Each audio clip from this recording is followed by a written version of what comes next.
ખેડાના શિવપુરા ગામે પ્રાથમિક શાળામાં શિક્ષકની ગેરહાજરી અને શિક્ષકને બદલે ડમી શિક્ષક ભણાવતો હોવાને લઈને ખળભળાટ મચ્યો. તેવામાં ખેડા જિલ્લા પ્રાથમિક શિક્ષણ અધિકારીએ સમગ્ર ગેરરીતિને લઈને નિવેદન આપ્યું.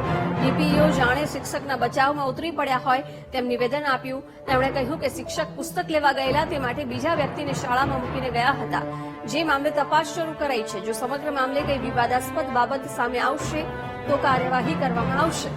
ત્યારે જિલ્લાના ડીપીઓ જ શિક્ષકના સમર્થનમાં ઉતરી પડે ત્યારે શિક્ષકને બચાવવા કોણ કોશિશ કરી રહ્યું છે તેને લઈને ચર્ચા જાગી છે. કાર્યવાહી કરવાનું ડીપીઓએ નાટક કર્યું. ડમી શિક્ષકના સમર્થનમાં તેઓ આવ્યા અને કહ્યા કે શિક્ષક છે એ પુસ્તક લેવા માટે ગયા હતા, એટલે એમની ગેરહાજરીમાં થોડાક સમય માટે એક વ્યક્તિ ત્યાં પહોંચ્યો હતો. ડીપીઓ ખુદ શિક્ષકના સમર્થનમાં ઉતર્યા છે. જો કે એ કાર્યવાહી કરવાનું માત્ર નાટક કરી રહ્યા છે. શિક્ષક પુસ્તક લેવા ગયા હતા તેવું નિવેદન ડીપીઓ આપી રહ્યા છે. કાર્યવાહી કરવાનું તેઓ નાટક કરી રહ્યા છે.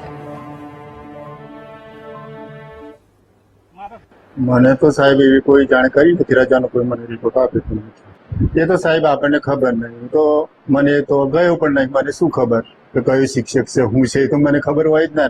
તમને વિડીયોમાં બતાવ્યા પગ પર પગ જણાઈને બેઠા હતા, એ વ્યક્તિ સ્કૂલના કર્મચારી? ના, એ અમારા તાબામાં આવતા જ નથી. અને આ જે આશિષભાઈ છે મુખ્ય શિક્ષક, એ રજા પણ છે આજે, તો તમને કોઈ રિપોર્ટ કર્યો? મને રિપોર્ટ કરેલ નથી. મેં ટીમ મોકલેલી જ છે. મને જાણવા એવું આવ્યું છે કે શિક્ષક ગઈકાલે પુસ્તકો લેવા ગયા હતા તે સેન્ટરમાં, અને એનો લેટર પણ થયેલો છે જે તે બીઆરસી દ્વારા.